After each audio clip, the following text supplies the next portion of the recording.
Hello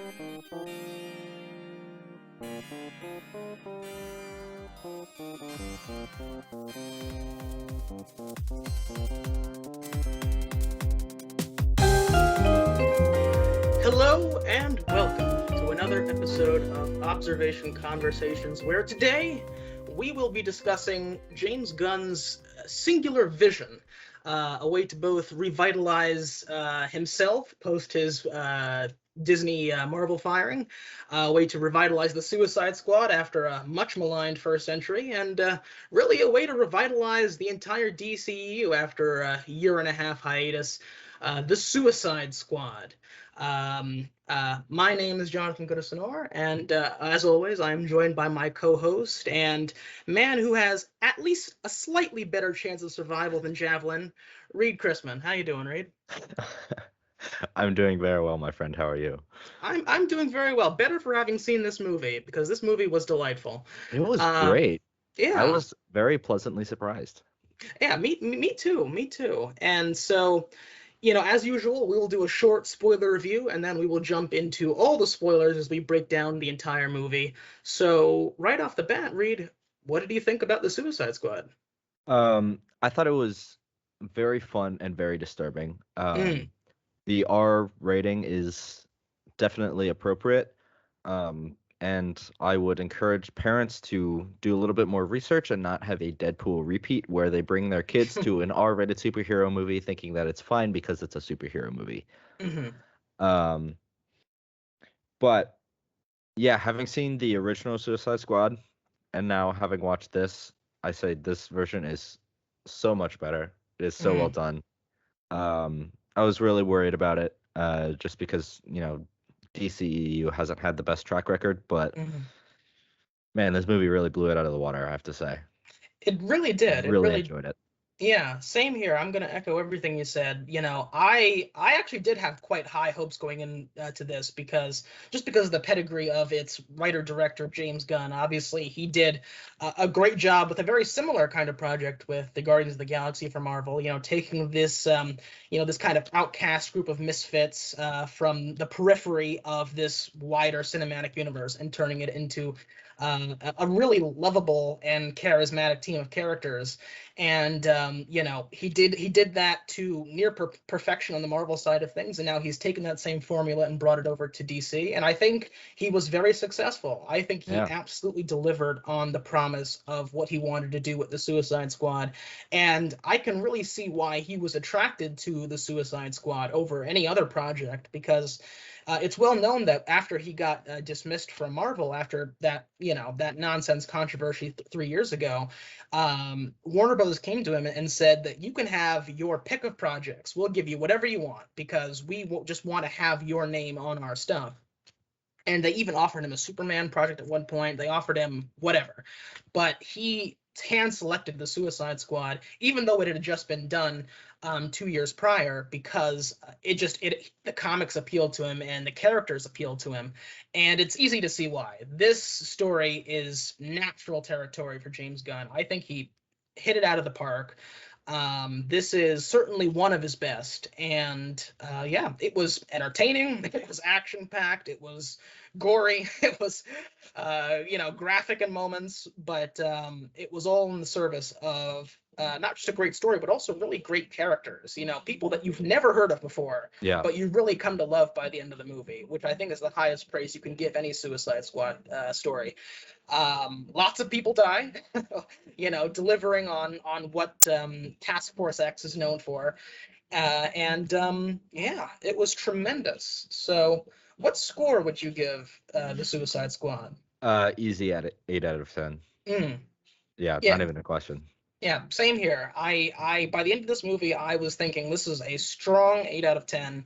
I think you could make a case, you could make an argument for 9 out of 10, but I think that 8 out of 10 is a great place for this movie. Great, has some nitpicks here and there, but overall, tremendous. Very well done. And here's another question I wanted to ask on the non-spoiler side of things. Where would this rank for you in terms of the DCEU? Where would you place this? Definitely at the top. I have to say this is definitely the best DCEU film I've seen. Can't say I have seen all of them, but yeah, much better than the original Suicide Squad. Batman v Superman was a dumpster fire. Never saw the Justice League. I've heard the Snyder Cut is really, really good, but Yeah, I better at also least. haven't. Yeah, but I haven't seen that. But from what I have seen, I think this is definitely at the top. So And I think number part one. of yeah, and I think Mm, part of that reason, at least for me, is just because it stands out so much visually. mm, Because it really leans into that kind of bright and colorful, wacky, zany side of the comics that mm, the other DC films just don't. mm. Where every other DC film is like very dark and brooding, and utilizes uh Zack Snyder's like typical Well, not super dark. every other Not DCEU not every film. Wonder Woman was brighter, but Mm, like when I think DCEU, I think like squinting to try to make out what it is on screen because it's very dark and brooding, and everything's like drenched in paramilitary realism, and like mm. the Suicide Squad was like, fuck that. We have a guy who can just detach his own arms because Yeah. why not? That's wacky and zany. And like that was great. That was really fun to see. And I wish DC would do more of that. Hmm. Yeah, it's tough for me because there's another movie that you didn't mention that also did a very similar thing of embracing the colorful kind Wonder of Woman and Wonder Woman 1984, right? Is that where you're no, going with actually. this? Well, Oh. yes, well those movies did, but Shazam is the one that I was getting Oh at. yeah. Yes, that is Yeah. true. And I loved Shazam. I watched that when it came out in theaters, and I just had a blast with it. Made me feel like a kid again. I mean, that was just a really charming, joyous movie that was it was it was it had this, even though its villains were like literal demons who like brutally killed people, it had this sense of like John Carpenter-esque, just like childlike whimsy, which I really I mean, appreciated. Shazam literally is a child, so that does make sense. Yeah, and I think Zachary Levi did a great job. That was a very colorful movie. Oh yeah. So I really liked Shazam, and also I really liked Wonder Woman 1984, which I know people are mixed on that, but I really liked it. I thought it was an improvement over the first one. But where does this movie fit in? I think that you could make a case. In fact, I think I'm going to join you in saying this is my number one. As much as I love Shazam, I think this is the best DCEU entry we've gotten so far. Wonder Woman 1984 was really fun. I had a good time with that movie. As you said, I'm not big on the Snyderverse. I didn't Yeah. care. I didn't care for Man of Steel. Batman v Superman was just a messy train wreck. And by the time Justice League came around, the theatrical cut, I was just so burned by the previous two movies that I had no patience for it. And quite frankly, people liked Aquaman when that came out. I saw it after the fact. I didn't like Aquaman at all. That movie just didn't do it for me. Yeah. But Shazam was good. Birds of Prey was pretty good. And this was great. So just looking at the box office releases, Wonder Woman is at the top with 412 million, then Mm, Aquaman, then Batman v Superman, and then Suicide Squad at number 4. mm, But you also have to keep in mind, oh wait, the Suicide Squad, that's the new one, mm. is at number 10. Yeah. But I think you do have to keep in mind the time it was released. I think these Yeah. are theater grossings. I don't know. Yeah, I But mean the I HBO liked it a Max, lot more. yeah, the HBO Max simultaneous release definitely cannibalized a lot of that box office, which was expected. Warner Brothers is getting lots of HBO Max subscriptions out of it, so they don't really care if they lose some money at the box office. But I think that if this were a more normal year and this was a theater only release, you would have seen this movie do very, very well at the box office, because of the pedigree of the cast and the director. But I think I am with you. I think that this was my favorite DCU film. And yeah, it was tremendous. Is there anything else in non-spoilers you wanted to cover other than just recommending it? Um, I'm not sure. I'm also looking at tomato scores. It should be Um, noted that this movie was critically beloved. yeah, so Wonder Woman is number one with 93%, and then Mm, this movie, The Suicide Squad 2021, is 91%. mm, Shazam number three, Birds of Prey number four, Zack Snyder's Justice League number mm, five, Aquaman 6, Wonder Woman 1984 7, Man of Steel 8, Justice League 9, Batman v Superman 10, Suicide Squad number 11. mm. And I think the common trend you can see is that typically, on the whole, the more colorful and fun movies tend to do a lot better. Are you telling me that people might be attracted to movies as a form of fun escapism? I'm telling you that people may be attracted to movies as a fun form of escapism. And not just to, go to movies to see characters they love Yeah, betray everything about their think characterization and make I them hate think themselves? I think people like to go to the movies and not have to wonder if they need to update their glasses prescriptions. Are you telling me that people might want to go to movies that don't make them hate themselves by the end? That people want to go to movies where they actually feel good leaving the theater? I think that is the case, and I'm hoping Warner Brothers might start to see this trend. I don't know if Zack Snyder is just like, well, I guess the whole difference with the Snyder cut was that, it was what the Justice League would have been without Warner Brothers studio interference. Yeah, and Joss Whedon kind of coming in with his And own yeah, style. and it did better than the original Justice League. Mm. And then Suicide Squad was also, or the Suicide Squad, I should say, um, was Warner Brothers, stepping off and saying, "Hey, James Gunn, do your thing." Yeah. So maybe Warner Brothers is single-handedly ruining the DCEU, and their best chance of making it good is to step off and just let, kind of independent creators make these good movies. Yeah, well, and I think that's already started to happen. We've seen it since I would say I think it started really to happen around 2018 because you had the theatrical Justice League, which came out and it flopped critically Yeah. and Oh, commercially. It was a huge dumpster disappointment. fire. Yeah. And then it was over a full year until we got the next DCU film, which was Aquaman, which was very much James Wan's direction and writing and vision. And even though I didn't really like Aquaman all that much, it wasn't really for me. A lot of people did, and a lot of people liked it, and I think it did decently critically, and it made a lot of money at the box office.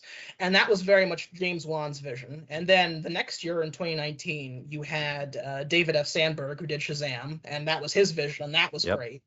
Um, and even though it's not DCU proper, later that year you also had Joker, and that was very much its own thing with its own writer director. I'm forgetting his name, but it's the same director who did all the Hangover trilogy and a bunch of well-known movies. Yeah. Also another movie I really like called War Dogs on Netflix. Great, highly I recommend. saw that movie. War Yeah. Dogs was so good. Yeah, that's the same director. I'm forgetting his name, but really good director. And then in 2020, just before the pandemic hit, you had Birds of Prey, Kathy Yep. Yan, who was another, some definitely someone with a strong vision who executed that on screen. It was pretty good. It was good, a little forgettable, but an enjoyable time, on your first viewing. And now you have this with James Gunn. And also, it should be noted, even though it's technically a recut, the Snyder cut, very much a product of its creator's vision as well. So I think that you've started to see that turn after the Snyderverse iteration of the DCU did so poorly with the critics, and that started to translate into box office. And I think they'll continue to do that as well, because when you look at what's coming down the slate for the DCU, we're starting to enter what I call the era of the definite articles, because now we have the Suicide Squad. Next year we have the Batman, and later next year you also have the Flash. So that's starting to kind of, you start to see this turn towards away from the Snyderverse vision, which flopped, and towards this kind of revamped, rebooted DCU with these characters who were never supposed to be the main attraction. Like the Suicide Squad was only supposed to be side players, but now, you know, you look at who's the face of the DCU, not Superman and Batman, because they got so badly ruined by the Snyderverse. But now you've got characters like Shazam and Harley Quinn and Aquaman, who would have thought, and are now the faces of the DCU. And I think that's great, you know, because those are the ones that have been doing well. And also, I want to give credit where it's due. Patty Jenkins, even before the even before the Snyderverse collapsed, you know, she was able to, you know, create a really solid movie in Wonder Woman, and I would argue a better one in Wonder Woman 1984. So, you know, so it has been done, and I think you're starting to see that turn more and more and more. And this is just kind of the tipping point where now it's going to be almost all that, because this is what's hitting with audiences. So I do think we should probably talk about the movie that we dedicated this episode to. But I do have one final question before we jump into spoilers, which is, do you think it's possible for the kind of DCEU to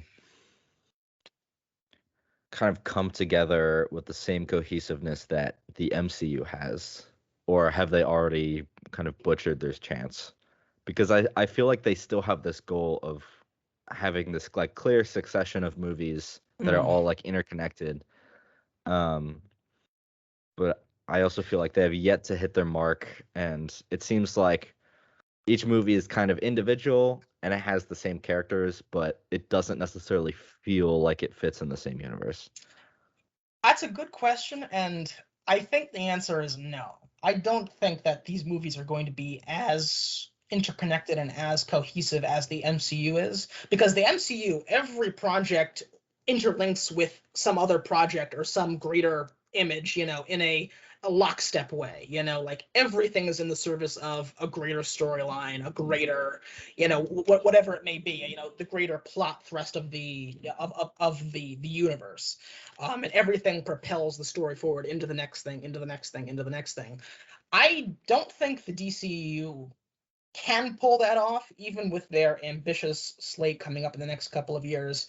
But the trick is, I don't think they necessarily want to or need to in order to be very successful.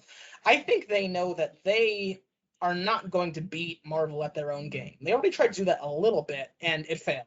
You know, they tried to do the Marvel formula. You build up with Man of Steel, then Batman v Superman, and then Wonder Woman, and then they all come together with the Justice League essentially acting as the Avengers, you know, stand-in. But that didn't work because the Snyderverse itself was fundamentally flawed. And I think that coming out of that, they realized that Marvel's doing their thing. They're the biggest game in town. Nobody can touch them, and anybody who's going to try to beat them at their own game is going to fail. You know, if you're in a different genre, you can replicate what Marvel does with a decent degree of success. We saw this in the Conjuring universe. But if you're also doing the same kind of comic book superhero movies, you're not going to beat the Marvel at their own game, and you really shouldn't try.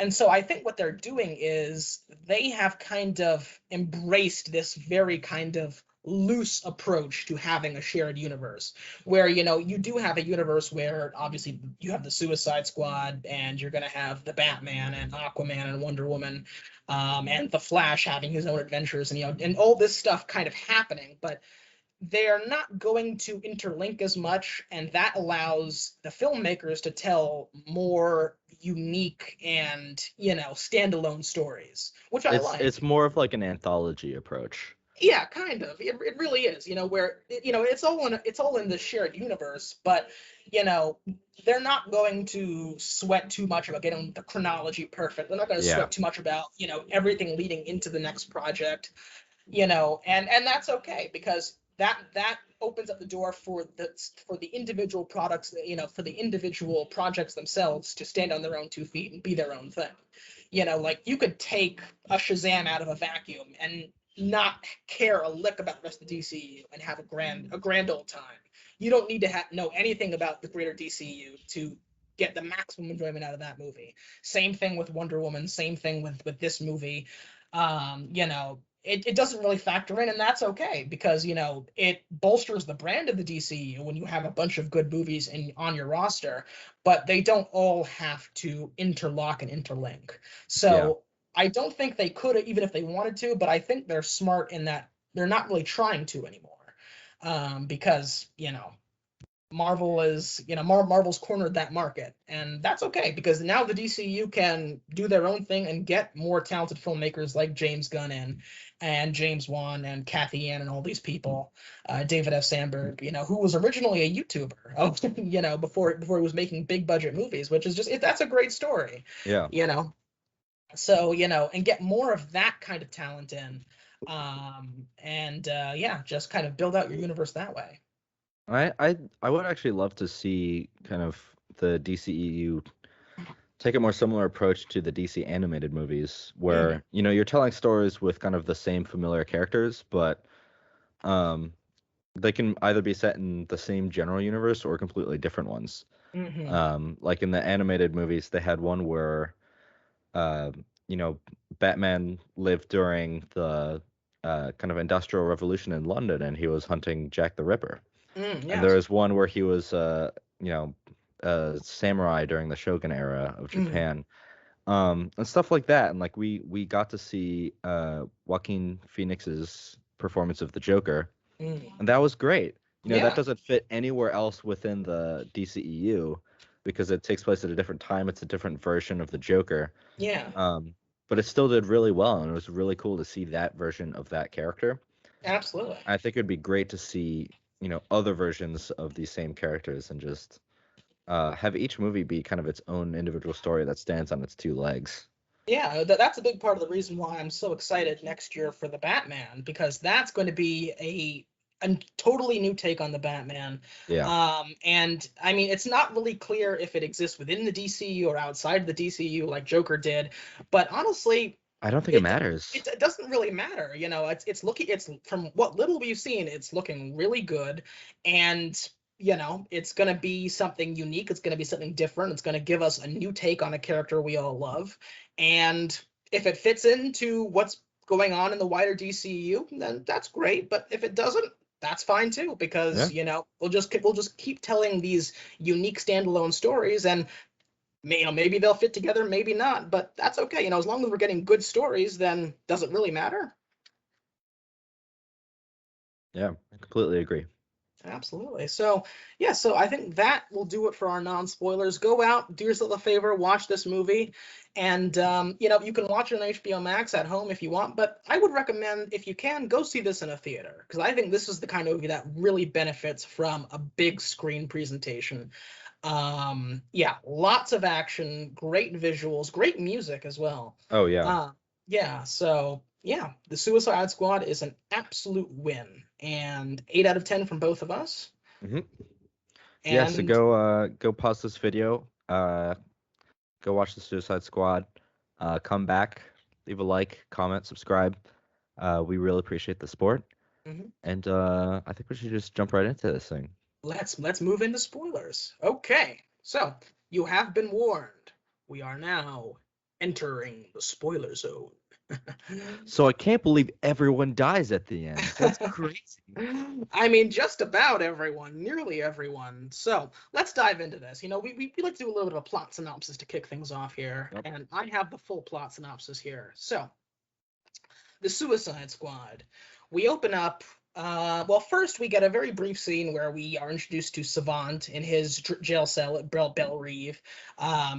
His ability is he can, he's a very accurate. He's very accurate with throwable weapons and hand-to-hand weapons, and he's like throwing this ball around the four corners of his cell at Belle Reve, and it hits this little canary that flies into his cell. Canary, not that canary's dead, but a different canary later on will avenge that death. And we are introduced to Task Force X Team Number 1. And these guys are essentially, the Suicide Squad, they're not even really the B team. They're already like the, M or N team. Somewhere towards the... Yeah, they're the team of specially abled people that you just keep throwing bodies at the enemy until you either win or are out of superheroes. Exactly. They're not the B team. They're towards the middle of the alphabet. They're like the U team. Well, they're Team X. Yeah, well, they're Task Force X, but these guys, these are like Team Z. These Yeah. are like these are like the bottom of the barrel guys. And so we are introduced to Team One: Blackguard, Mongal, Javelin, Captain Boomerang, TDK, Rick Flag, Savant, Weasel, and they are joined at the last minute by Harley Quinn, who apparently she landed herself back in Belle Reve after obviously being broken out at the end of the first Suicide Squad film and going on her own full adventure in Birds of Prey. She's back in prison because I guess she was trying to rob a bank and she got caught, which seems a little easy for capturing Harley Quinn. I wish we could have gotten a little bit more of, how it is she got back into prison. Yeah. Because we just did a whole movie explaining what happened after she got out of prison. And at the end of that movie, she was very much out and free and doing her own thing. But yeah, that was one thing I was hoping to get more context of. But she's just back. She got caught again, and so she's back. And their mission is very simple. They're tasked with assaulting the southern beach of the South American island nation of Corto Maltese. And yeah, so we just go there. Within the first about 5 minutes of the movie, we are on the beach. And this is so perfect for a Suicide Squad movie. Right off the bat, it's a bloodbath. So so first they all drop from their like VTOL ship into the water, and Weasel, no one checked to see if Weasel could swim, so Weasel just drowns before they even get to the beach. So he's dead, and the rest of the team, they swim to the shoreline, and Blackguard, he breaks cover and he walks onto the beach, and he's like shouting to all the soldiers because he knows that the whole army is assembled on this beach, and he's shouting, essentially saying that I was the one who alerted you guys, I'm the one who called you guys, and yada yada yada. We don't know if that's true or not, if he actually tried to betray the Suicide Squad, but that seems doubtful. I think he was just talking, and he gets just shot in the face and his head explodes. On camera. Yeah. On camera. You see him have a face, and then next frame he doesn't, and it's yeah. Poor Pete Davidson. And so after this, all hell breaks loose. Mongal tries to bring down a helicopter by jumping on it, but the helicopter just crashes and it explodes. So she explodes. And the helicopter also, during its crash, chops up Captain Boomerang in its blades before bursting into a fiery explosion. Yeah, so Captain Boomerang, he gets chopped in half and also explodes. TDK, he uses his incredible detaching arms, and you would think this would, like, the music really starts to swell, so you think this is going to be like an epic thing. Oh, he's going to do something cool. But his arms just slowly travel towards the soldiers at like a walking pace and just like gently pesters them. And then and then they shoot the arms, and apparently he can feel all the pain while they're detached. So he's just writhing on the beach. Yeah, he's just writhing on the ground, which was hilarious. So he gets shot. He gets shot twice, essentially, both his arms and then the rest of him. Yeah. Javelin, I guess Javelin gets shot. We don't really see how he dies, but I guess he just gets mortally wounded. Rick Flag gets wounded, but he's able to escape into the jungle. And Harley, she goes over to where Javelin is. Javelin tells her to take his javelin. Oh, by the way, Javelin, played by Flula Borg, very funny guy. I wish he would have gotten something more, though. Like, he didn't really have any like big, jokey lines, other than, he makes some quip about how all American girls like guys with accents, and Harley kind of swoons over that. But other than that, it seems like, because Flula Borg is a really funny comedian, but he doesn't really get any big laugh lines, which I thought was too bad. But he dies. Harley Quinn takes his javelin, and she gets captured by the army. And last but not least, Savant, he's just overwhelmed. He's the smartest member of Team One. He sees that this is a bloodbath. He's the straight man of this group. Yeah. Just like the one person that kind of pins the audience to reality and can understand how absurd the situation is. So he just takes off running in the other direction, tries to swim away, and Waller just detonates his head, Yeah, and you see it he tried to. explode, and the brain guts kind of form the letters. Yeah. The Yeah. Suicide Squad. Yeah. So yeah, and that's how it goes. If you try to desert, there's only one way that can end. Yeah. So while this is going on, we meet Team 2, the real Task Force X, the real Suicide Squad, who are arriving on the western beach of Corto Maltese.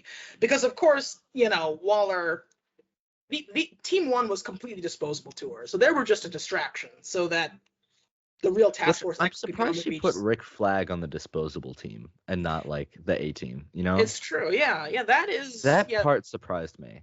Yeah, and we'll see later in the movie why perhaps she was. You could understand why she wouldn't fully trust Flag. Yeah.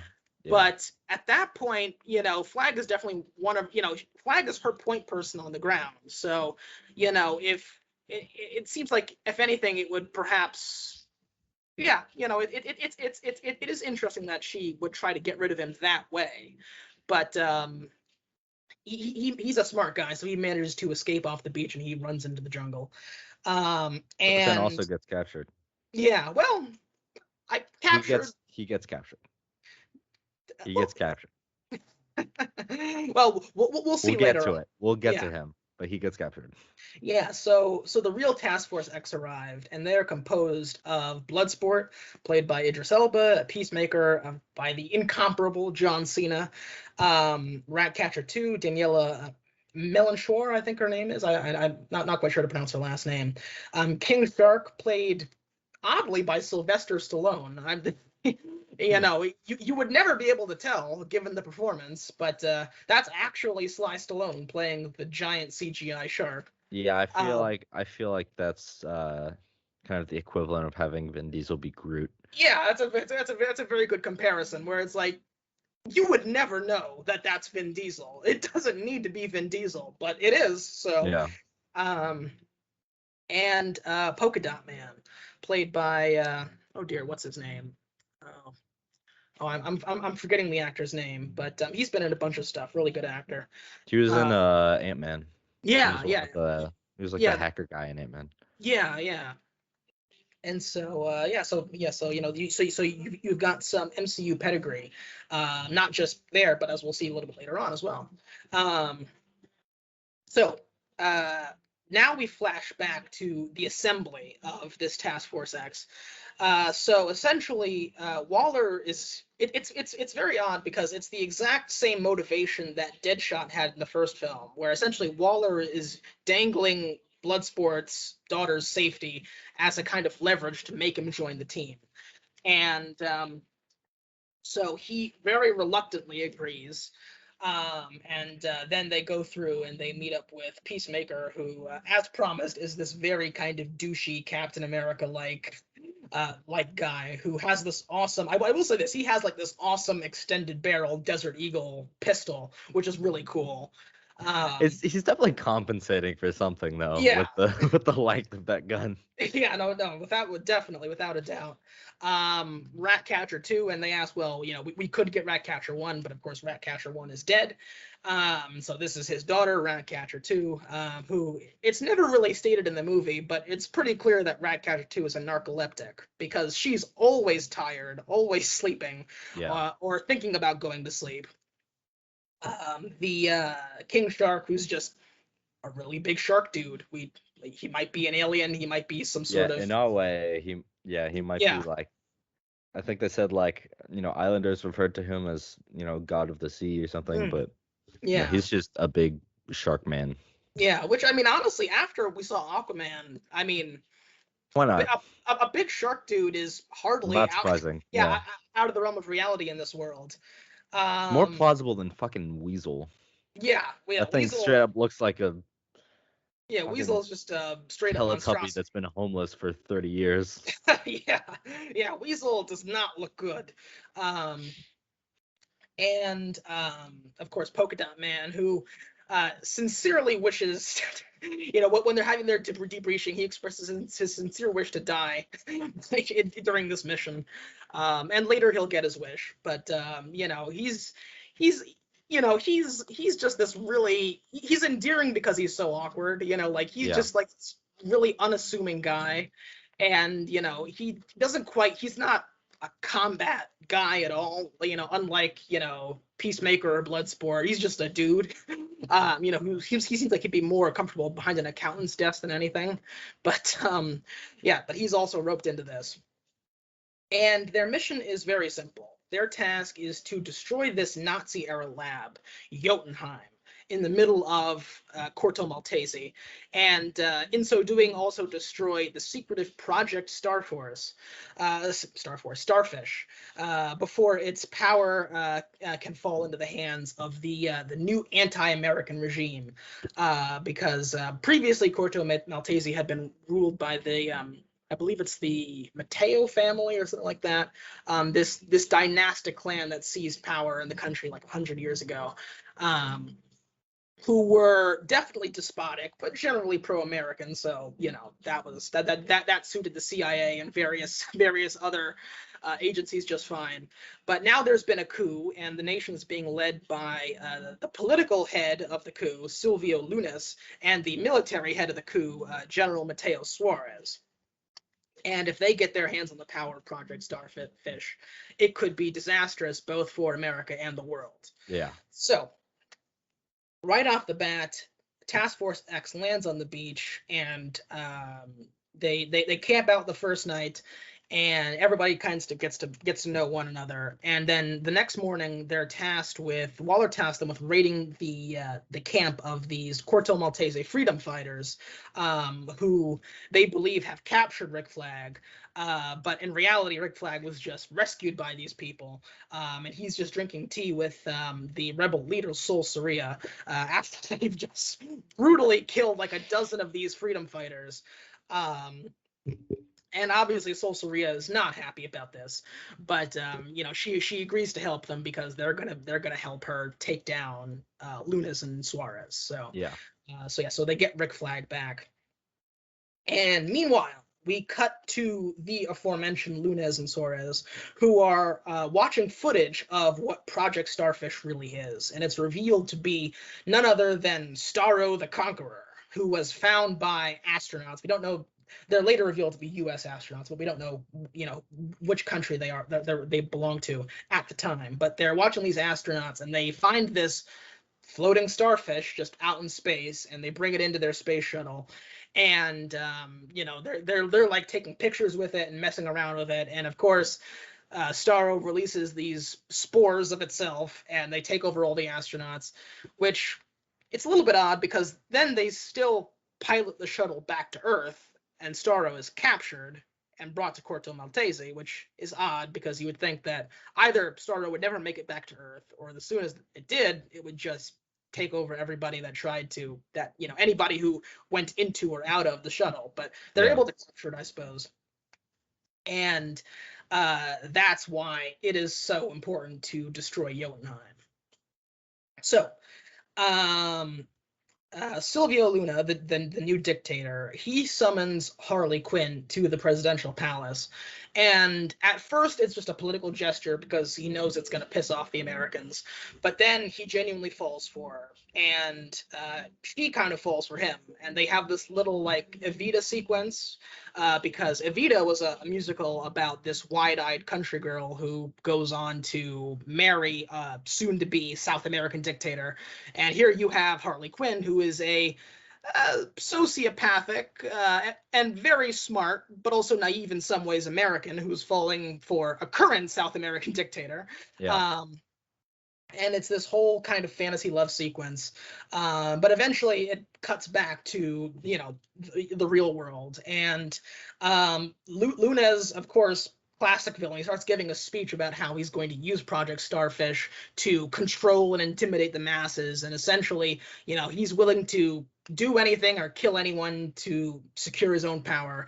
And Harley Quinn just shoots him because she has this policy ever since she broke up from the Joker. She's going to start looking out for red flags on all of her subsequent boyfriends. And talking about killing children definitely is a red flag. Yeah, Funny enough, that's one of my red flags too. Yeah, I think that's a good red flag to have. And so, the moment you start talking about you be willing to kill anybody to secure your goals, that starts to get a little jokerish. It's kind of And dicey, yeah. it's a little reminiscent of her previous bad relationship. So he shoots and kills him. And yes, cutting back to Task Force X, they intercept the head scientist for Project Starfish, the Thinker, played by Peter Capaldi, which, if I can just talk about Peter Capaldi for a moment, one of my absolute favorite comedic actors. If you haven't seen The Thick of It on Hulu, do yourself a favor and watch that show. Quite possibly the funniest show I've ever seen. It's a British show that inspired the Veep here in the US. They adapted it into Veep. And I swear, that show has 4 seasons. You know, like how people like obsessively rewatch The Office, like they can just watch the same episodes over and over again, have a great time. Yeah. I swear, I've rewatched that show half a dozen times, like beginning to end, and it's just as funny every time. I swear, love that show. And he's the funniest character in that show. So Peter Capaldi also did a great job as Doctor Who, a bunch of other stuff. Just a great actor. So I was delighted to see that he was going to be in this, and he's playing the mustache twirlingly malevolent the Thinker, who's kind of in control of Project Starfish.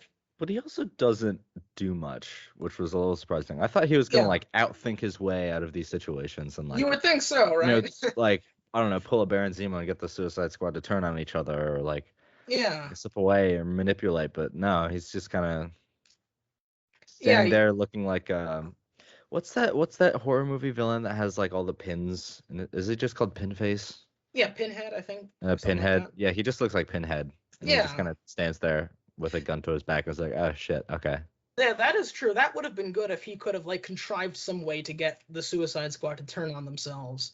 It seemed like he was kind of building up to doing something like that later on in Jotunheim, but of course he never got the chance because well, we'll get to that. But it would have been good if he could have gotten some more. But for what he did get, I thought he got a decent number of lines, so that was good. They intercept him, they capture him, but the army comes in, and Rick Flag, Bloodsport, and Peacemaker, they act as a diversion by letting themselves being taken prisoner by the army. They're in this like military transport vehicle, and they all know how to use this death's touch maneuver to just instantly kill the 3 guards that are watching them. The transport vehicle crashes, and they are met by the rest of Task Force X, and now they think from this point they'll go on to Operation Jotunheim. But of course, now that they know that Harley's alive, it becomes Operation Save Harley.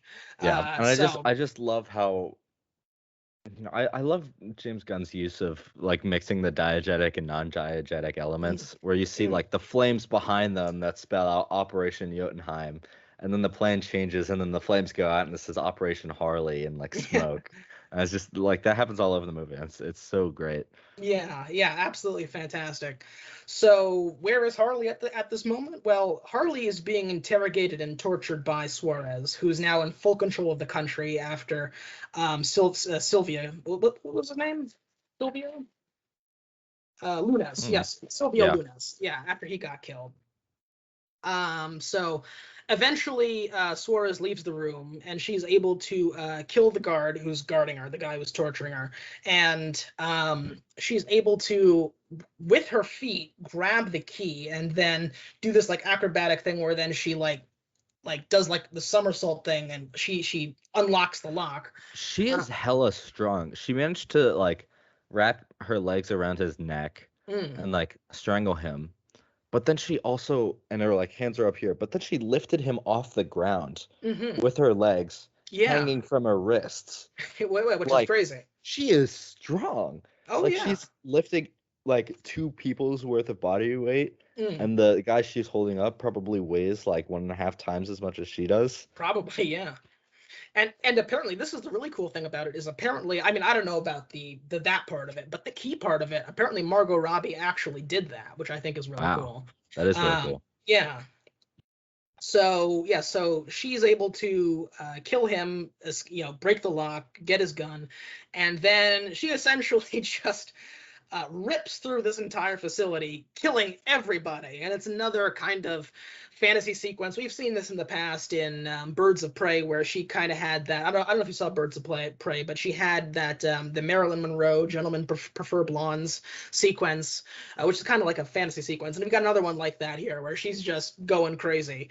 And it's kind And of you like see all this. the flowers blooming Yeah, behind her, and like almost the like cartoon birds flying yeah, around. almost like Sleeping Beauty-esque. Yeah, Um, and yeah, so and she's able to regroup with Task Force X, who are about to break in to the to facility to rescue free her. her. But she offers, well, I can go back in, and you still can if if you still want to do that. But now that Task Force X is fully assembled, they proceed to break into Jotunheim. And once they're inside, before they're supposed to blow up the whole building, the Thinker reveals that Project Starfish actually originated as a U.S. funded operation. So the astronauts were revealed to be U.S. astronauts on a space shuttle. And essentially, the Americans, because they were squeamish about the legal and ethical consequences of experimenting on American soil, they essentially outsourced it to Corto Maltese and the friendly, ruling Matteo family, where they conveniently had this massive Nazi era fortress in the middle of the country where they can do Yep. all kinds of experiments. And that is topical because it's very reminiscent of what we do in real life with Guantanamo Bay, where it's kind of like this legal gray area where it is American territory, but also not really. We're not sure which laws apply and which don't. And so, you can bring interrogees there and do whatever you want because, no one's really sure what legal rights people have in that small enclave. So kind of a parallel to a very real life thing there. And and also in this essentially bunker underneath Jotunheim where they're experimenting on Starro, it's essentially a horror show where there's all kinds of crazy experiments. Everybody who Starro infects just dies. They're all corpses being controlled as drones by Starro. And so And if you remove the starfish, then the body just is already dead. exactly. Exactly. Which is So kind of interesting. I was not expecting essentially zombies to like make an mm, appearance in this movie. But then they yeah. just show up and I'm like, this is actually kind of cool. I Yeah, kind of no, dig this. yeah, it was done well, and it was interesting because, you know, because the previous rulers of Corto Maltese kept sending political dissidents and journalists and inconvenient people to Jotunheim for these experiments, and they all got controlled by Starro as a result. That's how Starro managed to grow to the immense size that it is now, because every time it takes over a person, it gets bigger. Mm. So and so that's part of what makes Starro so dangerous. And as a result of the Thinker revealing this, he reveals that all of the proof of what's happened with Operation Starfish is contained on this hard drive. And so Rick Flag, he gets this hard drive, and because he's a very right, moralistic person, he wants to tell the world what's really been going on, and he wants to tell the truth and reveal it to the world. But of course, Peacemaker is not having any of this. He takes his instructions very seriously, and the whole point of Waller ordering this operation is not just to destroy Starro, but also to destroy any evidence of Starro because of its American origins. Or And at so, least, yeah, destroy any evidence that the U.S. was involved with Project Starfish. exactly, which obviously precludes this hard drive continuing to exist. So Rick Flag and Peacemaker, they battle over whether to release the evidence, and eventually Peacemaker kills Rick Flag. And also we note that at this point, the explosives went off too early. Yeah. Somebody fucked up on the other side of Task Force X, and Jotunheim starts collapsing prematurely. Peacemaker kills Flag, takes the hard drive. Well, tries to take the hard drive, but it actually ends up in the hands of Ratcatcher 2, who was also in the bunker, and he's about to kill Ratcatcher 2. Cut to what was going on with the other side of the team. So, essentially, King Shark, he makes some friends with these mysterious sea creatures. Not sure if those are related to Starro or just their own creepy things. Yeah, I have no Um, idea. yeah, but yeah, the explosives go off prematurely. Milton dies. Poor Milton. He was so helpful. Um, I was actually wondering like why he was following them around the entire time. yeah, Because he was just like the guy who drove the van. yeah, it's And, it's and, and he was following them into Jotunheim and it's just like, what is he doing? And then he just gets shot and it's like, huh, yeah. I mean, that could Harley not have Quinn. ended any other way. Yeah, Harley Quinn even mentioned. I mean, I don't know why Milton was here. What was he gonna do? We Yeah. didn't even let him have a gun, poor guy. But I guess he helped plant the explosives.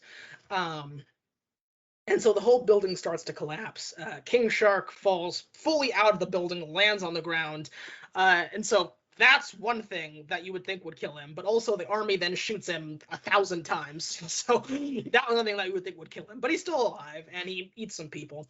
Meanwhile, the building is collapsing, and Polka-Dot Man and Harley Quinn are able to essentially, grab onto a surface, but Bloodsport, he keeps falling through collapsing levels of the building That was a really until funny sequence. yeah, it was really funny, and he lands right in front of the scene we just cut from, where Peacemaker is about to kill Ratcatcher 2, and there's this really cool scene where they look at each other like like two cowboys who are about to show down, and they're both perfect marksmen, so they shoot at one another simultaneously, and because they're perfect marksmen, their two bullets meet at precisely the same place. But of course, because Bloodsport's bullets are smaller and more efficient than Peacemaker's bullets, it rips through Peacemaker's bullet and hits him in the neck, and he goes down. And that's what saves Ratcatcher too.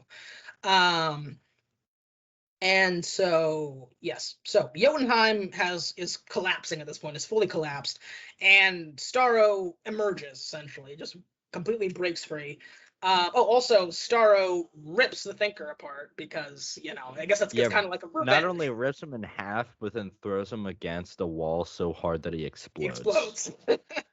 I which don't I know which one was worse to witness. Yeah, which I mean, I guess it was kind of revenge because I mean the Thinker's been just abusing Starro for decades, so. Yeah. So the Thinker was murdered with extreme prejudice. Um, and so Starro emerges and just infects the entire battalion, releases hundreds of spores, and the entire military unit that was dispatched to Jotunheim gets taken over, including General Suarez. He also gets a starfish on him. So, at this point, Starro and all the drones start marching towards the city because Starro is going to infect everybody in the city. And at this point, the communication jammer that was keeping Waller from communicating with Task Force X, it goes down because I guess that was based in Jotunheim. And Waller instructs the team, now that they have the hard drive and that Jotunheim has been destroyed, to just leave, just exfil, because that was the mission. But Amelia, who's one of Waller's helpers in the control room, just clubs her with a golf club and knocks her out, which stops Waller from blowing up the bombs in all of their necks. And they go into the city to save the world. Yeah. So the big fight, right off the bat, King Shark jumps on Starro, but just gets thrown through a building, and that's pretty much King Shark. I mean, he tried. I mean, King Shark is I guess the Hulk-like figure. He's just the muscle. Yeah. He's strong, but not very smart. Polka-Dot Man, he imagines that Starro and all of his drones are his mother. Because he deeply resents his mother because his mother intentionally infected him with this alien virus, which gave him his Polka-Dot powers. And he actually was able to get a decent shot in on Starro, but he just gets stepped on and crushed by Starro, thus fulfilling his wish to die on this mission. But he did get a good shot in before he went. Bloodsport, shoots at Starro. He turns his gun. into a bigger gun using all of these different components that he has on his suit. But he runs out of ammunition, then he goes through all of his other weapons, but he runs out of those two, just taking, running out of ammo on those as he takes out the drones. And he's able to save Ratcatcher 2 from getting crushed by Starro. And this is where we get a moment, a really nice, tender, emotional moment, actually, where we cut back to another flashback. Previously, we got a little bit of backstories to Ratcatcher 2 and what happened to Ratcatcher 1. And this time we get an even better view of who Ratcatcher 1 was. And it's her father, played by none other than Taika Waititi. Waititi. Right? That took me by complete surprise. I was not expecting that at all. I was like, not expecting that, but a very pleasant surprise, I must say. And he has this very touching line explaining how, rats, they're the lowliest and most despised of pretty much any creature on Earth. But, even they serve a purpose, and even they can do good. And this leads to Ratcatcher 2 summoning. She has this, we have no idea how her device works. And honestly, I like that we don't know. Maybe it's science, maybe it's magic, who knows. But she has this device that can summon rats, and she uses it to summon seemingly all of the rats in this entire city, maybe in this entire island. And they just start absolutely mobbing Starro, who gets overwhelmed by the rats, which gives Harley Quinn, who's been holding on to Javelin's javelin throughout the entire movie, the opportunity to impale Starro's gigantic eye with the javelin, allowing the rats to get inside of Starro and chew away at its nervous system, which kills it. From the inside, yeah. Yeah, and thereby deactivating all the drones. Hey, James Gunn, what the fuck? Are you okay? But I mean, honestly, it was cool. I mean, it was a really interesting way to resolve this problem. Yeah, it was. I will say, Harley Quinn just like swimming through the, viscous eye fluid of Starro was a little gross. But, Yeah, made for a cool visual. If it works, it works, I guess.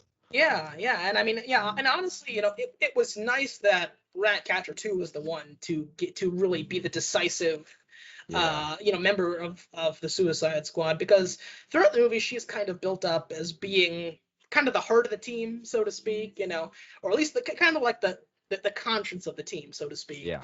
And she has a very sympathetic backstory, and she's the one who's ultimately able to, despite her power being the most kind of esoteric and weird, she's the one who's able to defeat Starro. And that's it. Despite Starro the Conqueror definitely being an enemy out of the league of Task Force X, they're able to defeat it. And thereby saving the rest of the people of Corto Maltese, who will now be under a new democratic government led by Sol Soria after she and her rebels kill all the generals, so they're now in control of the country. And yeah, that solves it. And so lastly, Bloodsport, very smartly, he cuts a deal with Waller to ensure that the information on the hard drive will be suppressed in exchange for the safety of all the members of Task Force X and the safety of his daughter. And that's it. That is the end of the movie until the post-credit scenes. One in which it's revealed that the first Suicide Squad member to die, Weasel, actually is still alive. And I fucking hate that little rat bastard. Yeah, and will now sadly be ravaging the newly liberated people of Corto Maltese. Yeah. And the far more important post-credit scene, John and Amelia from the Task Force X control room, they're walking through this hospital to meet with somebody who we thought was lost on Task Force X. And at first it's kind of, we're led to believe that it might be Rick Flag, because the doctor says that can't believe that his heart was still beating after the injury he sustained, which, since we saw Rick Flag get stabbed in the heart, that's we literally saw his heart like Yeah. have a piece of glass shoved into it, but Yeah, but it turns out no, they're actually coming to meet with none other than Peacemaker. His wound was near fatal, but not fatal. He's in critical condition.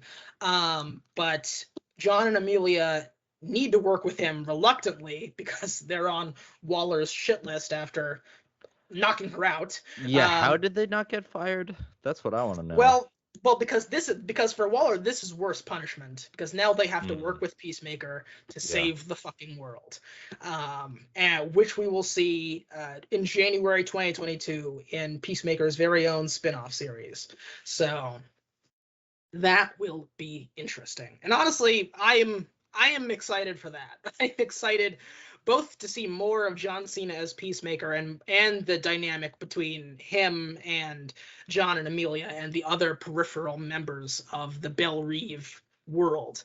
Yeah. Because there's a lots of other little oddballs in there that we've yet to meet, I'm sure. And that is a James Gunn produced and directed series, so and written series, most importantly. So that'll be good. Yeah. I was wondering who was in charge of that, but if it's, James Gunn continuing to work on that project, that's going to be a really fun series. Oh yeah, no, absolutely, yeah, no, that is a James Gunn written. I think he directed most of the episodes and produced series, so that's gonna be him all the way. And that is the Suicide Squad. So, any notes right off the bat? Um, so the one issue I did have with this movie is kind of the time skips, because there's a lot of them. Whereas where instead of like cutting between things, it would just like show one thing and then it would rewind and show a different perspective. I can understand the first one because opening on that beach scene with the kind of Task Force X's B team was really important and really set the tone for the movie. So I can understand why they did that and then go back in time to kind of establish the proper A team. But like the whole thing with Jotunheim, where like they show kind of the whole fight between Rick Flag and Peacemaker, and then they go 8 minutes previously, or 8 minutes before, and then they cut to like Bloodsport and Polka-Dot Man and Harley Quinn like planning the charges. It's like you definitely could have just cut those two together at the same time.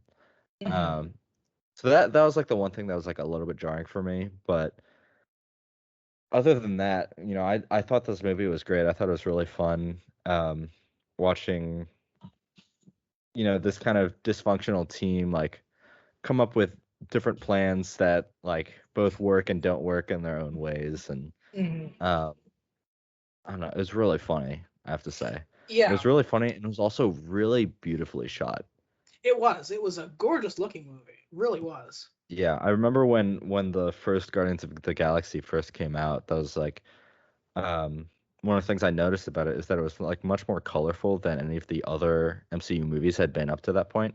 And you can see that trend kind of continuing into the Suicide Squad, where he's not afraid to have all these bright colors shining on the actors and just kind of create beautiful looking set pieces. And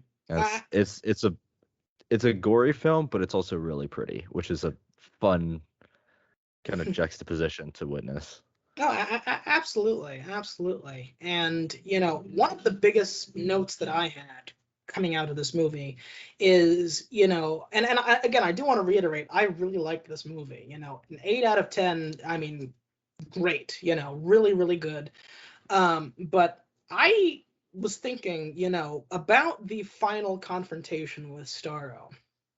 I've heard this said, and I really agree with it.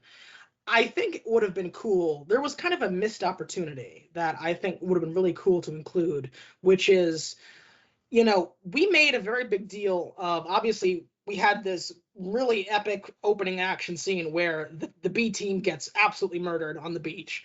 And then we made a point of explaining later on that, Starro's drones, they're already dead. So essentially, Starro does a good job of controlling dead bodies. Yeah. And so wouldn't it be good if instead of just having a lot of these characters be one-off throwaway jokes, which I mean I get it, it's good that this movie made those characters disposable because that's kind of the point of the Suicide Squad.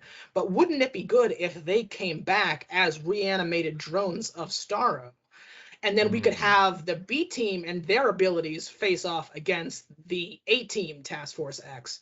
And so that way you could have Mongal and Blackguard and Javelin come back. I think that would have been, and Savant. I think that could have been really cool. That would have been awesome. Yeah. I don't think it would have been possible with all of them because, the one girl got like completely torched by the helicopter explosion. And Captain Boomerang. And Captain Boomerang got, chopped up to little pieces, but like. Yeah. You would need to change it so that they died in slightly different ways. But if you did, I think that would have been cool. Yeah, and also like I don't think Savant you could control him because it seems like the starfishes need to like attach to the face. But I do agree that would have been really, really cool to see. Yeah. Kind of have these zombies. And that was one thing I kind of appreciated though, is that they set up this kind of entire crowd of starfish zombie drones. And I thought that like, oh, this is going to be another one of those superhero fight scenes where instead of taking on like the one really big bad guy, they just have to like fight all the mini guys that like kind of operate all their time until they can do the thing that like causes all of the drones to just kind of collapse and die. And I guess that kind of happens, but the majority of the time is spent not on them fighting the drones, but them like taking on Starro directly. Yeah. So, you didn't have that cliche kind of pan out, which was really nice. I feel like you could have had that a little bit if they did fight the B team, but also bringing the B team back would have been so cool. It definitely would have been worth it. So I actually agree with you on that. That would have been really special to see. Yeah, but that said, I really like the balance this movie had between keeping some characters alive, but killing most of them. Really, it's very unsentimental, as the posters told us. Don't get too attached. And that's exactly what you want out of a Suicide Squad movie. And the fact that right off the bat the movie sets the tone with showing just how disposable and vulnerable these characters are, that was kind of a breath of fresh air, because you don't really see that in a superhero movie where half the cast just gets blown up, shot, or otherwise immolated immediately. So and even several members of our main team die. Polka-Dot Man dies. The Thinker dies. A bunch of people. Rick Flag dies. So it really. I thought King Shark was really, I thought after he got thrown through that building, I thought he was dead, but I guess he's still around. But yeah, it was very unsentimental, which a good Suicide Squad movie needs to be. And what I wonder now is, after this, we know obviously James Gunn's most immediate next thing is the Peacemaker series. And after that, he's going back to Marvel for Guardians of the Galaxy Volume 3. But what could be next for James Gunn in terms of the DCEU? Because we know they want him back to do more. Will there be the Suicide Squad 2? Or 3? Or 3, depending on how you're counting. The Suicide Squad? I don't know. That's a great question as to how do you continue. I mean, this is the Peacemaker series. This is going to be like the first kind of DCEU series, Spin-off right? Show. Yeah. Yeah, I'm wondering if Warner Brothers is going to try to take all of their DC projects in that direction too, similar to Marvel launching their series on Disney Plus. So we could just see, and that would actually make a great series where it isn't just Peacemaker, but if we just had like a Suicide Squad series where every episode is just kind of a different adventure with different characters that go on these missions, and like people just die, some survive, you have like people escaping, and all these kind of wacky hijinks. Yeah. I think that could be really cool. It would basically be like a super long Suicide Squad movie with multiple missions. Yeah, that would be awesome. I would love to see that. But I'm sure, like, as for movies, it seems like James Gunn is in favor of kind of not well-known characters. Mm, And he also seems to like to do kind of ensemble pieces. mm, So if there were lesser-known teams in the kind of DC Comics universe, mm. I can see him doing movies about those, or just standalone movies about You, kind of these weird you know what would be heroes. fascinating? On that point you just made, we saw James Gunn take a a very low name recognition team of heroes and turn them into mega superstars in the Guardians of the Galaxy. We saw him now come in, take the Suicide Squad and turn it from one of the most maligned films of the original Snyderverse DCU and now turned it into one of the most beloved.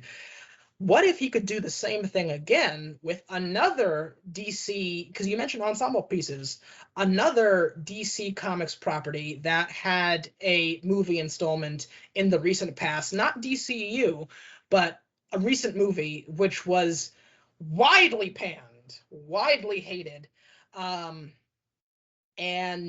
is, I think, features a very well-known cast of characters, which is ripe, I think, for a reboot in the DC world. Do you know who I'm talking about? Space Jam: A New Legacy. Oh no, never that, never that. I actually don't know what you're talking about. I'm The trying to guess, Green but Lantern. That's who I'm talking about. oh, Do you oh, remember the Ryan Reynolds I Green do Lantern? remember the Ryan Reynolds Green Lantern series. Mm. That would be a tough assignment because I feel like at least in the I mean, if you did I guess Hal Jordan is kind of like the fun, kind of zany Green Lantern, and then you have Mm-hmm. the guy who takes up the mantle afterwards, and he's like a lot more serious and kind of brooding. Yeah. Um, so you'd really have to decide what direction you want the Green Mm. Lantern franchise to go in. That would be interesting. Yeah, and just to be clear, I'm not even suggesting that you bring back Ryan Reynolds per se, nor Oh, do I don't think he would. Well, yeah, actually, nor do he I think probably would sign on to that project just yeah, for. yeah, but he would read the script first this time. Oh, Yeah, if you could even get Ryan Reynolds back, I don't know if you necessarily want to bring him back because that will just remind people of the previous movie. yeah, but he Um, also reminds them about it, like in his own movies that's too. true. Like, I At the think end this would of be like a yeah. really funny kind of joke for him to like redo It's it. true. I mean, that would really be coming full circle because, of course, in Deadpool 2's post-credit scene, he goes back in time to kill himself. Yeah. Deadpool goes back in time to kill Ryan Reynolds just as he's about to accept the Green Lantern role in that movie, because it was so terrible. And also goes back to stop himself from accepting his original Deadpool role in X-Men Origins, which was also terrible. Yeah. So that would really be coming full circle if he could come back around to doing Green Lantern. But you mentioned ensemble pieces resurrecting dead franchises in the DC universe. Yeah, I mean, you have the whole Lantern Corps. Yeah. And I could actually see, James Gunn also, not just doing the green and yellow lanterns like in the first movie, Mm, but seeing the whole spectrum because there are yeah. some really interesting powers. Yeah, and that would be also kind of more on the cosmic side of things, which we know he can do that excellently with Yeah, Guardians. So I mean, that could be something, I think. that that is an interesting idea. I'm having trouble. I know he could do a good job with it, but I'm having trouble picturing it because, Mm, I feel like it's not meant to be as wild as, Guardians was or mm. or the Suicide Squad is, but that is an excellent idea. I think we should write an email to James Gunn's agent. Mm. Yeah, You either have his that. address, right? Yeah, yeah, Yeah. no, I've, Okay. I've got All his right. address, Cool. his personal phone Yeah. number. I've I'll got, yeah, I'll yeah. I'll help you write up a draft with that. Perfect. Yeah, let's get on that right away. But yeah, or I mean, he mentioned that Warner Brothers even offered him a Superman movie. I mean, I would sign up for that. I think that would be interesting. Um, but most likely it would be something kind of in the Suicide Squad sphere of things. Maybe Yeah, another solo Harley Quinn movie. Maybe just that I a could see. Suicide Squad sequel. But yeah, I think that he can really do just about anything in the DCU after this. I mean, he was obviously highly sought after, and it's paid dividends. So, I think that now that, because we know that he is coming back for Guardians of the Galaxy 3, but that's the definite end of his relationship with Marvel. And Yeah. after that, he's a free agent, and he said on social media many times that he's perfectly happy working in the comic book movie sphere. He doesn't really feel any pressing need to go make artsy Oscar bait movies. He likes doing big action Yeah, people stuff only with do that kids. when their comedy careers end. So, Mm. as long as he's still making movies, they're gonna be funny.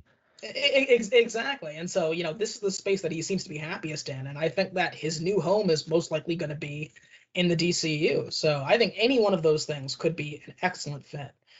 Um, but yeah, so where do you think, because at the end of the day, I mean, we just talked a lot about how disconnected the DCEU is, but it is still a shared universe. Where do you think some of these characters might go after this? Or will we even see them again at all? Harley Quinn will definitely see again, just Yeah. because I feel like Margot Robbie's Harley Quinn is super marketable for Warner Yeah, Brothers. Harley Quinn is now, and this She's was, probably the most prominent like yeah, DCEU character at she this point. really She has the is the most most, movies, doesn't yeah, she? yeah, she does. She has become this, and this was never intended, but she has accidentally become the face, the golden child of the DCU, and she's Yeah. great. So yeah, she's a given that she's going to come back in something else. But what I wonder is, if they do a follow up to the Suicide Squad, will we see Bloodsport again? Because I feel like, as I good feel like as he might show up in the Peacemaker series. that's true. Yeah, I could see him popping up in that. But if they do make a sequel to this movie, as good as Idris Elba is, and he was great, I feel like they might pivot back to, now that the Suicide Squad brand has kind of been saved, they might pivot back and might try to bring Will Smith back in as As Deadshot, Deadshot. because he was easily one of the best parts of that first Suicide Squad movie. And I mean, obviously one of the biggest stars on the planet, so I'm sure they want him back. So I mean, it would actually be cool to see both of them too. yeah, and as cool as it would be to see both of them, and I mean, the banter between those two would be epic.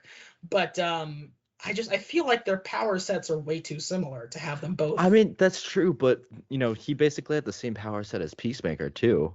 I That's mean, there's true. that whole line like, "Hey, this guy has like does the same thing I do." Yeah, but Mm. only better. Um, so I feel like it's possible. I also wonder if they're ever gonna bring in Deathstroke. Yeah. They tried in the Justice League post-credit scene, the theatrical cut, but I don't know Yeah. if they're going to bring Joe Manganiello back. I hope they do, because I mean, Deathstroke's cool. I don't think he's going to be in the Batman next year, but I think we'll see him again. No, I because think, I think the Batman is, it's a very young Batman, like much yeah, younger than the Ben Affleck Batman we see in the yeah. So I don't think he'll Snyderverse. be in that, but I think we will see him again. Because he was also, I think, in the Snyder cut, so, and that was more recent. So I would be surprised if we didn't see him again at all. Yeah. But yeah, I mean, who else made it? I mean, it would be nice to see Waller pop up in something not Suicide Squad strictly related, Yeah. because she's just a very powerful government person in her own right. Um, King Shark is still alive, but I mean, I don't know. King Shark is just kind of a neat character. He can't really pop up in too much extraneous stuff.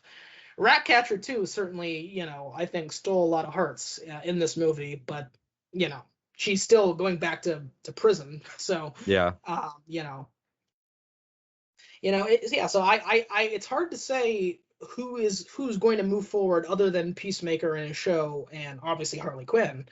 But I'm sure I think you had it. I think you had it right. Where I think the most likely will be Idris Elba's Bloodsport. He'll pop up again in something else. Yeah. Um, Because he's but also like a huge name actor. oh yeah, So it yeah, just makes sense to keep him around. yeah. But I do hope that Will Smith gets a second chance because I really did like his take on Deadshot. Um, but yeah, I mean, honestly, there's only so much you can say. I mean, this was just a really well put together movie, one of James Gunn's finest. Here's a question. Did you did you enjoy this as much or more than either of the Guardians of the Galaxy movies? Um, that's a tough question to answer because it's been such a long time since I've seen either of the Guardians movies. Mm, Um, I the best way I can put it is that this movie was super refreshing. mm, Just because it feels a lot more free than Guardians. mm. Because I feel like Guardians is still somewhat victim to that Marvel formula. Yeah, and it Where still has to Suicide be part Squad of is the just wider world. yeah, but Suicide Squad is just blood, gore, and I mentioned this before. You have that kind of non-diegetic stuff happening, Mm, um, like Harley Quinn's flowers, and you get um, the different forms of text, as like the clouds or the guts in the water or the flames and stuff mm. like that was really cool to see. You don't really see that in movies Yeah, super ever. It's stylish. yeah, it's very rare. Mm. Um, I don't know. I just it was definitely a lot. It definitely felt a lot more original, a lot more. This is James Gunn's vision, Hmm. and that I really enjoyed. Yeah, no, for me, I think that I still enjoyed the first Guardians of the Galaxy more than this, but I would tie this with Guardians of the Galaxy Volume 2 for me in terms of enjoyment. And that, make no mistake, that's high praise, because the first Yeah, Guardians of the Galaxy is a 9 out of 10, if not a 10 out of 10, like standard bearer, movie. Um, but Guardians of the Galaxy Volume 2 was also very enjoyable. I give it an 8 out of 10, and this is an 8 out of 10. So for me, I'd say it's about on par with that. But as you said, definitely very different kinds of movies. And the yeah. fact that this one isn't restrained by having to fit into such a bigger picture as the Guardians Galaxy movies do, I think really helped it feel so unique and refreshing and do all this cool, stylish, and unexpected stuff. So I mean, yeah. I think part of it also is just this movie had, I mean, at least in the opening, it had really stupid characters. Mm, And like Marvel hasn't reached that point where they have like really unrealistic characters. Like TDK, that mm. was fucking hilarious. Like, Marvel, I'm sure in the comics they have heroes that are like really dumb like that, but Mm. they wouldn't put one in a movie. Yeah. Uh, but I think the real question is, which movie had the best soundtrack? Mm. Guardians 1, Guardians 2, or the Suicide Squad? Because I feel like either of the Guardians, the soundtrack was a little bit more memorable. Yeah, I would agree with that. I think that Maybe even 2 had the better soundtrack. yeah, I'm thinking if we're talking strictly soundtracks, I'm thinking the order goes for me, Volume 2, the first Guardians of the Galaxy movie, and then this. Yeah, I would Um, probably put it the same. yeah. But yeah, yeah. And I mean, and honestly, the music, the soundtrack was excellent. The actual licensed music choices, um, some I really liked, some I didn't really care for that much, but but the hits were good, so I do give it a lot of credit for that. But yeah, I think Guardians of the Galaxy Volume 2 would top that list for me. I mean, there are songs that I've taken from that soundtrack that are still on my playlist to this day, and Yeah, oh yeah. I love them. Yeah, they're Uh, they're just sitting there in my summer bops playlist. It's so mm, good. yeah. So is there there's a segment I want to do after this, but is there anything else that you want to say about the Suicide Squad? Go watch it. Yeah, Go see it.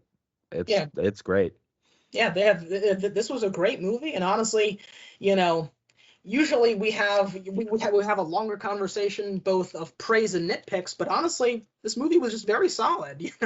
I feel like it delivered on exactly what it promised, and can't ask for more than that. And I had a great time. So yeah, 8 out of 10, great. Go watch it. Now, because we have a little bit of time left, I want to run this past you because I was thinking this might be a good thing to do at the end here. This is going to be our last video for the summer. And a few months ago, we made a video, what we're watching in 2021. And the first half of that series, the first video in that series was just summer releases, summer movies and that kind of thing. And I wanted to ask you, looking back, what what is your movie of the summer and what is your TV show of the summer? What Ooh, takes those titles for you? ooh.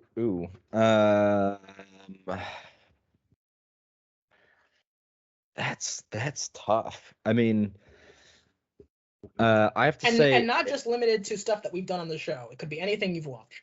oh, okay. Well, in terms of like episodes we've done, I do want to Mm, say that doing the E3 episode was a ton of mm. fun. Yeah, that was That was fantastic. probably my favorite to record. Mm. Um,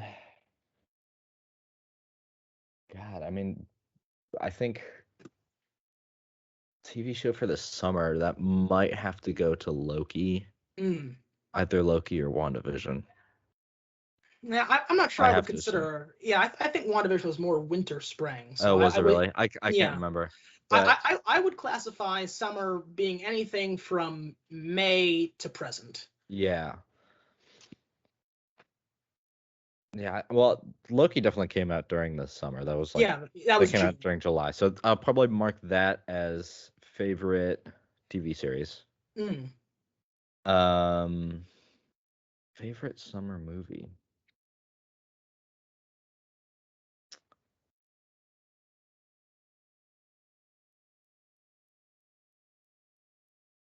Honestly, it may have actually been this one.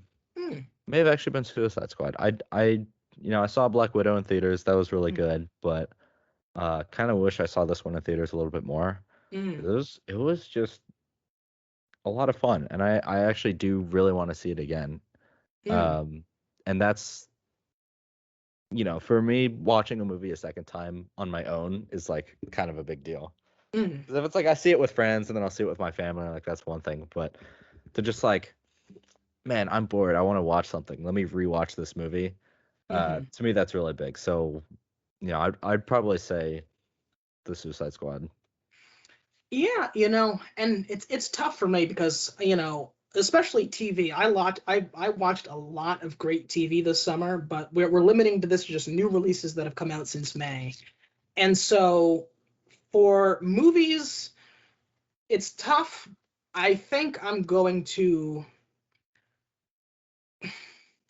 I hate to make it a tie, but I think it may be a tie between Black Widow and the Suicide Squad.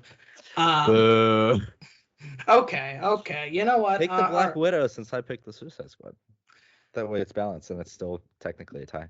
Okay, all right. I'll say Black Widow.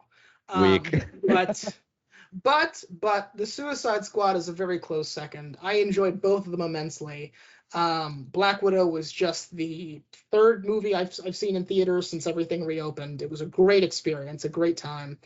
Um, yeah, really enjoyed that. It was a welcome return and really kind of a refreshing return of Marvel to the movie theaters. It was a reminder, like we talked about in our episode, of, we've gotten all these great Disney Plus series, but it's a reminder of why we love seeing Marvel movies in the first place, because it's just an experience every time. And that's a big part of why I'm so excited for Shang-Chi, because that's going to be even more of an event. So Yeah. very excited for that. But this was a close second. But I think I am going to say Black Widow was my movie of the summer. For my favorite TV show of the summer, I'm going to say Loki as well. But I have two honorable mentions that I want to mention. The first is the fifth season of Rick and Morty, which is almost Hmm. wrapped up now, and the second is a show on Amazon Prime, which I doubt you've heard of, but I really loved it. It's a mini series called Clarkson's Farm, and it's a spin-off show of a series called The Grand Tour, which itself is a successor show to a show that used to be on the BBC called Top Gear. And essentially, The Grand Tour, it's a car show, but it's also kind of I want to see that. I loved BBC's Top Gear, and I've seen so many clips from. Okay, so Grand Tour. Jeremy Clarkson, Richard Hammond, James May. They're fantastic. They're so funny. If you liked them on Top Gear, you'll love the Grand Tour because it's just more of that. Yeah. And I love their segment where they just like every time they it seems like they're gonna introduce a celebrity guest, and then you just see them like die in the background, and then you're just like, oh no. Anyways. yeah. It's excellent. And this is a spin-off show, and it's all about Jeremy Clarkson's real life farm that he has in England.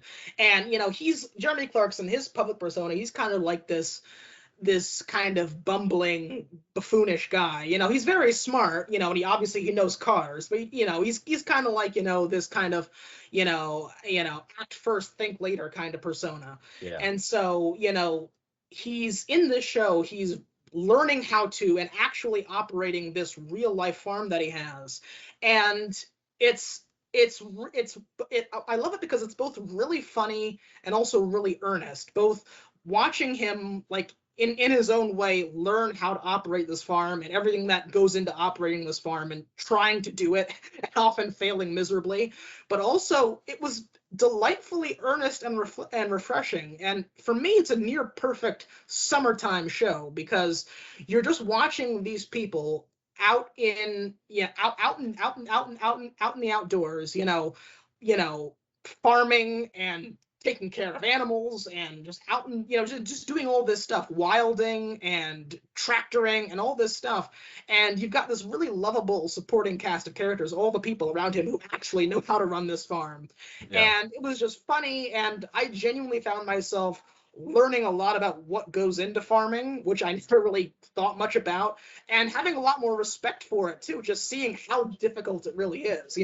It's not just like you put the seeds in the ground and you come back 9 months later and you've got you've got a plant ready to go. There's a lot that goes into it, and there's so much that can go wrong. And every time I watched an episode of that show, it felt like just hanging out with friends, on the farm, and I really liked that. So, and also, it recently got renewed for a second season. It was really supposed to be just like a mini series, but now it's coming back for a second season, which I'm really happy about. So, even though that's just kind of this esoteric thing that most people, I'm sure, watching this have not heard of, I really enjoyed that. That was one of my favorite shows of the summer. So Loki takes the crown, but Rick and Morty and Clarkson's Farm are my two runners up. And yes, so also, just because we can, why don't we do a ranking for the movies that we've talked about on the show this summer? So, what did we watch this summer? We watched Army of the Dead. We watched The Conjuring, The Devil Made Me Do It. I gotta pull up our channel to remember everything. Yeah, we did Black Widow, Space Jam: A New Legacy, and The Suicide Squad. Those 5.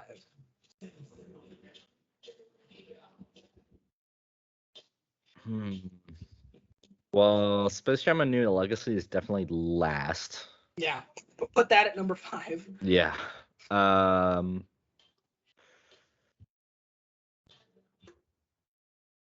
So, towards the middle of the list, it's going to be either Conjuring or Army of the Dead.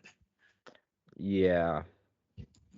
And I would say Space Jam, Nomadland. Oh, Nomadland. Yes, thank you. Just because that one was kind of boring.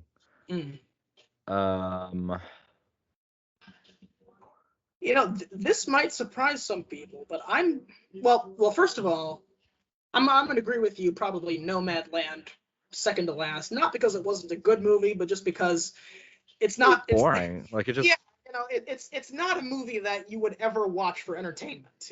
It's the type of movie you watch if you only like documentaries. Yeah, pretty much.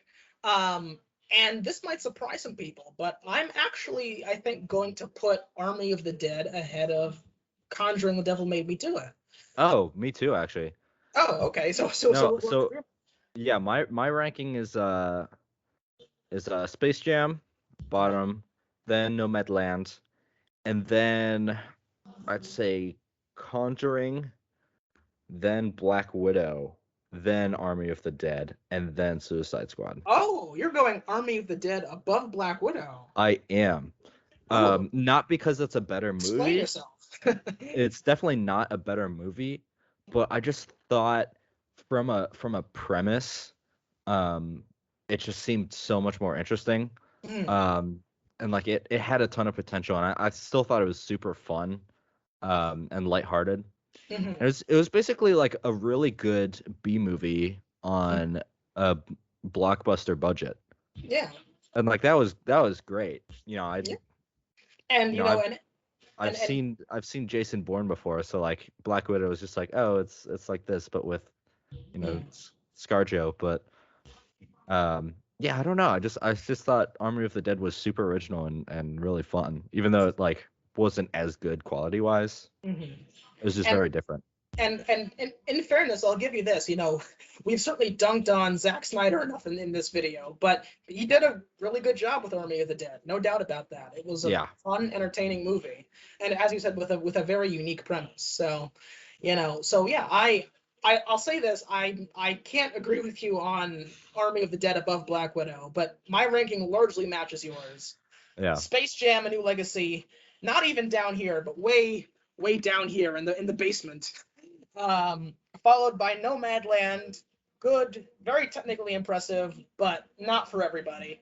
Followed by The Conjuring: The Devil Made Me Do It, a very good horror movie for people that are not that into horror. You know, it wasn't super scary, but it was entertaining. It did have a cool central mystery, and it was definitely an enjoyable watch. It's a movie that you can watch just to say that you saw a scary movie, technically, but it's really more of like a detective thriller. Yeah, and it suits it very well. So definitely entertaining. Liked that one, but I liked Army of the Dead a little bit more. That was definitely a very quintessential action adventure, you know, supernatural thing, but with a very unique twist. And it was very colorful. It was like the Suicide Squad, had a crew of misfit characters, and you never knew who was gonna die and who was safe. Yeah. You know, it kept that tension up constantly, and great action and some really cool fight sequences, some really cool ones. So definitely liked Army of the Dead. But I'm gonna put the Suicide Squad above it just because the Suicide Squad feels like it's not quite as uneven as Army of the Dead was, and I think it was a little bit more. I don't know. It felt like a little bit more of like a complete package as compared to Army of the Dead. But for me, Black Widow is gonna go at number one, but both because it was a great standalone movie. It was a great Marvel movie, but also it reminded me why I so missed going to the theater. Because before that, I had seen Godzilla vs. Kong in theaters. That was the first movie that I saw post-pandemic, which was entertaining and good, but it was kind of schlocky and dumb. So it's like, you know, like I'm being entertained on a visceral level, but this isn't really like, you know. It wasn't a true blockbuster. It was like a movie that was trying to be a blockbuster. If that makes any sense. Or it was like a blockbuster being a parody of itself. Yeah. So I mean, it was entertaining, but only in the lowest common denominator, schlocky way. Yeah. And then after that, I begrudgingly saw Cruella in theaters, and suffice it to say, still don't know why you chose to see that. It's simply because I had 2 hours I just had to kill, and there was nothing else showing. Yeah. So, you know, I decided, because I had heard that it was decent, and so I thought, okay, well, how bad could it be? And while I don't doubt that it isn't the worst of the recent Disney live action remakes, I didn't care for it. I didn't like it. I was mostly just bored by it. It was like just essentially a derivative Disney-fied Devil Wears Prada, which in that case, just go watch Devil Wears Prada. They both star Emma Thompson, so you'll have a much better time with the original. But Black Widow was the first time that I was back in the theater environment where I felt like my breath was taken away again. You know, you're just reminded of what made this so special, and how much you missed it over a year and a half of pandemic. So Yeah. that's why for me it's both. That's why for me, even if we could debate whether it's my favorite movie of the summer, that's why it is my definitive movie of the summer, because it both reminded me of why I love the theater, on top of just being a great movie. So for me, it's Black Widow. And for us, I think that's the summer. Yeah. It's been a good one. Yeah. Is there anything else you wanted to say? I don't know. Just thank you for watching and supporting us over this entire summer, and we hope you enjoyed the content that we've talked about and discussed. Feel free to discuss it with us. Leave a like, comment, subscribe. Any support you give is greatly appreciated.